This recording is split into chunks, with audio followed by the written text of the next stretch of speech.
Everyone knows Paul Simon, the voice behind Bridge Over Troubled Water and Graceland, but at 84, Paul finally said the things he kept quiet for decades. The truth about the partner he stopped trusting, the fame that scared him, the silence that crept into his own ears, song by song. For more than 60 years, he shaped sound for a living. Now, he can barely hear from one side. What he admitted about the man he sang beside for half his life is not what fans expected, and one confession changes how we hear everything. Paul Simon was born on October 13, 1941, in Newark, New Jersey. His father, Lou Simon, was a college professor and professional bass player who worked in jazz bands around New York. His mother, Belle, taught school. In 1945, when Paul was 4, the family moved to Kew Gardens Hills in Queens. Home was filled with records, radio, and working musicians. Before Simon ever thought seriously about a career, music was already part of the air around him. Queens gave him more than one kind of education. He heard Jewish melodies, Italian doo-wop on street corners, rhythm and blues, and his father's jazz. That mix settled deep.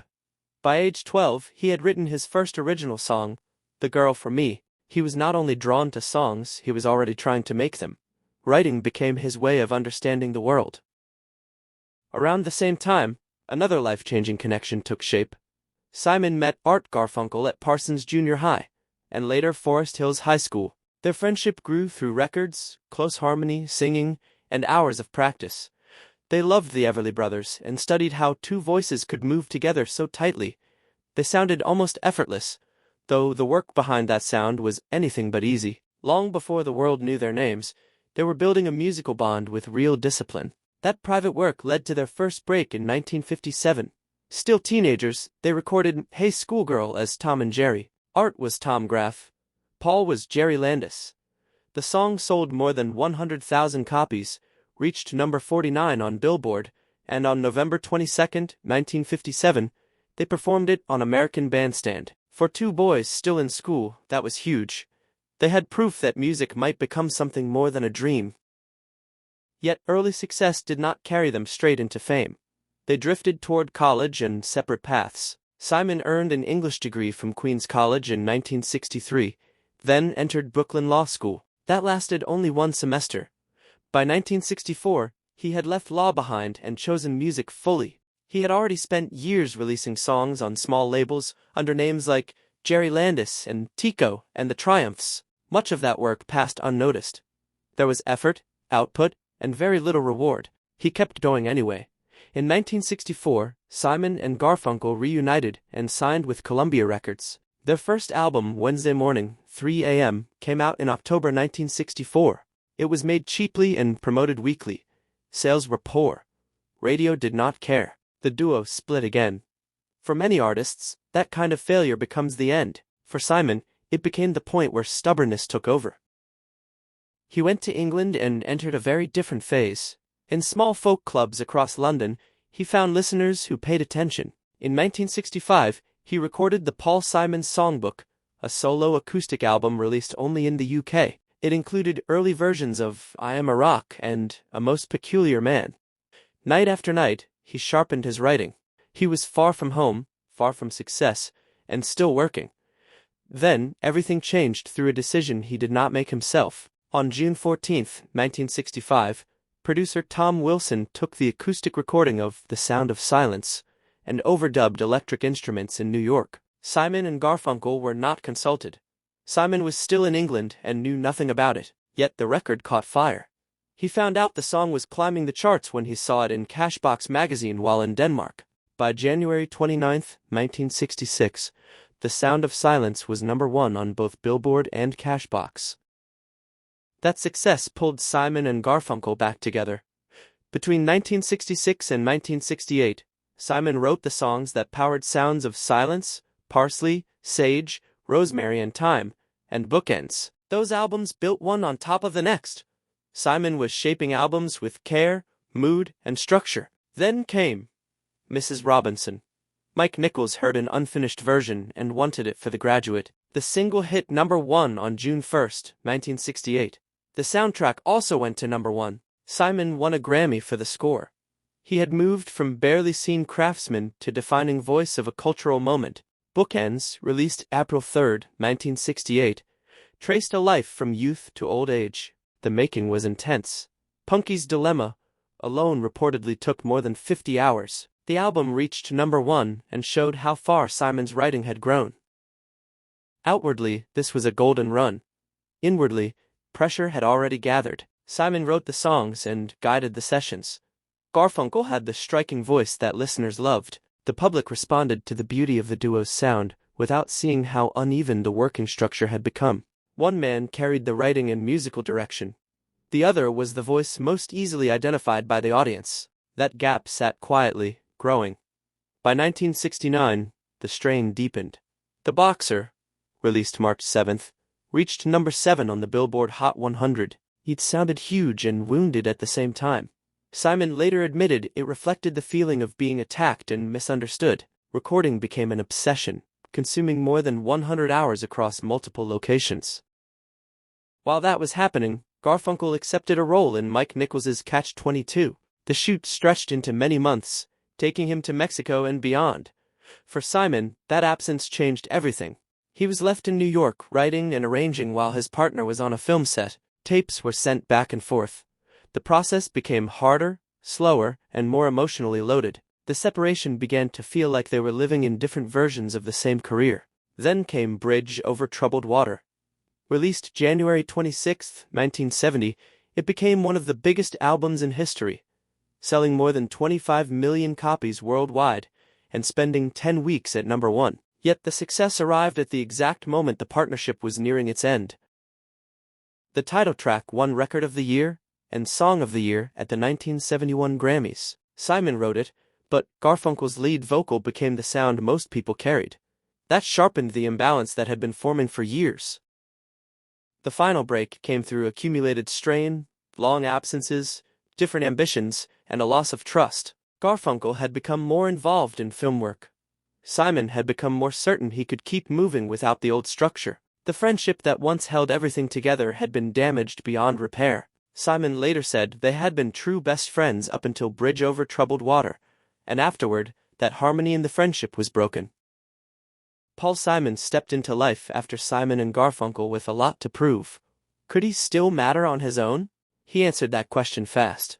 On January 24, 1972, he released his first solo album, Paul Simon. The strongest proof came from Mother and Child Reunion, recorded in Kingston, Jamaica. Simon wanted the real sound, not a watered-down version. He recorded with musicians connected to Jimmy Cliff, and the result carried reggae into mainstream radio. The song reached #4 on Billboard. Me and Julio Down by the Schoolyard followed and gave the album a second life. Simon stopped looking like half of a broken duo and started looking like a full artist with his own voice. Through the 1970s, he kept making records that sounded looser and more confident. There Goes Ryman, Simon, arrived in 1973 with Kodachrome and Loves Me Like a Rock. The real high point came on October 17, 1975, when Still Crazy After All These Years was released. The album went to #1. At the 1976 Grammys, it won Album of the Year, and Simon won Best Male Pop Vocal Performance. He had reached the same level alone. Success gave him confidence to take bigger risks. One of the biggest came in 1980. Simon wrote, scored, and starred in One Trick Pony as a fading rock musician. The movie failed badly, earning only $843,215 domestically. Roger Ebert openly wondered whether Simon still had an audience. A year later, he was pulled back toward the past. On September 19, 1981, Simon and Garfunkel reunited for a free concert in Central Park. Around 500,000 people came. From a distance, it looked glorious. Behind the scenes, tension remained. During rehearsals, they argued over the set list and band size. During the show, someone rushed the stage while Simon performed. He later said, Garfunkel simply sat there and did not move to help.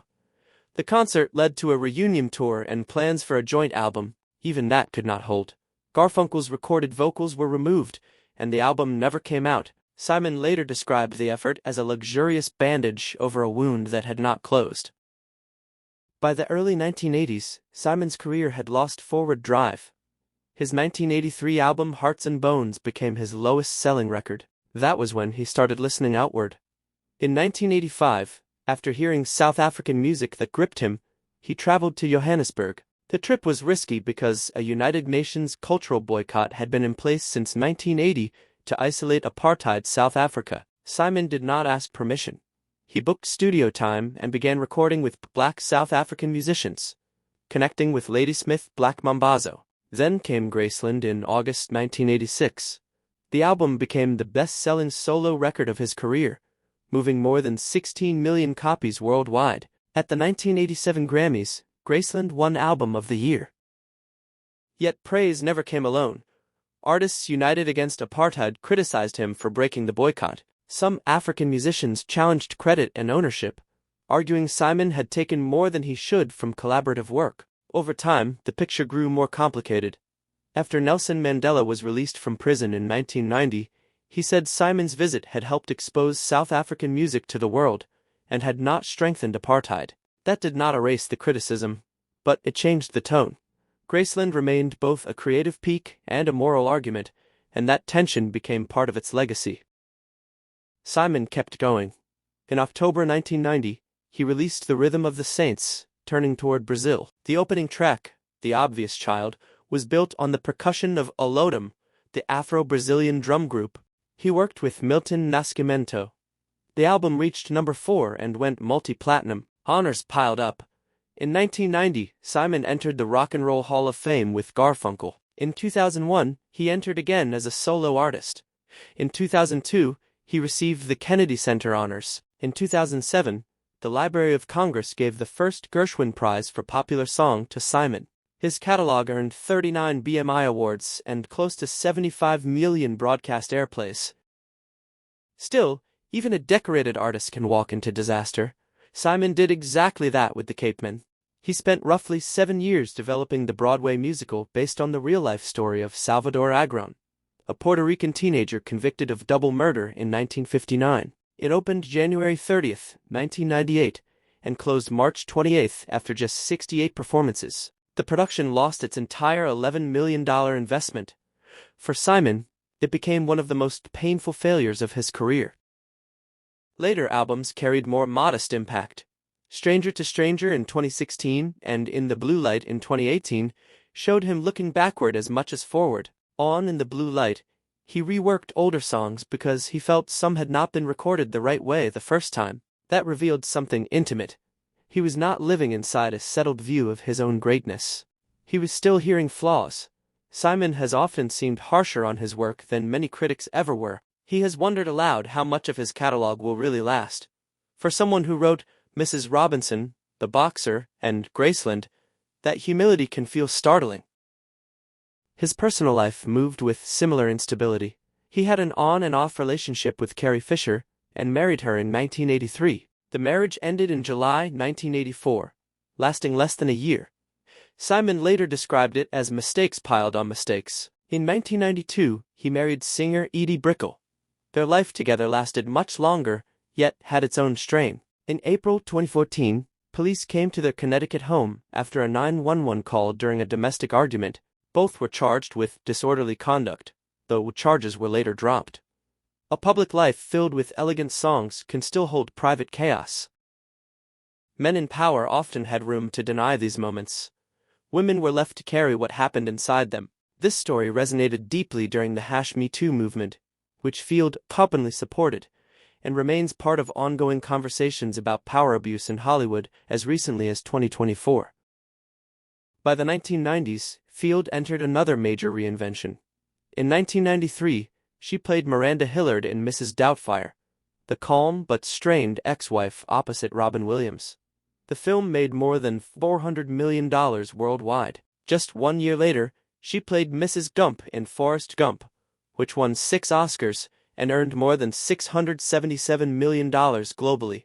In back-to-back summers, Sally Field stood at the emotional center of 2 of the most successful mainstream films of the decade. During the making of Mrs. Doubtfire, she later admitted she never laughed at Robin Williams' constant improvising. She stayed focused, and she said that drove him crazy. Then her father died during production, and Williams dropped the comedy at once. He stopped the day's shoot and personally walked her off the set. That story holds 2 truths. Field was working inside a huge studio comedy, yet she was also moving through grief.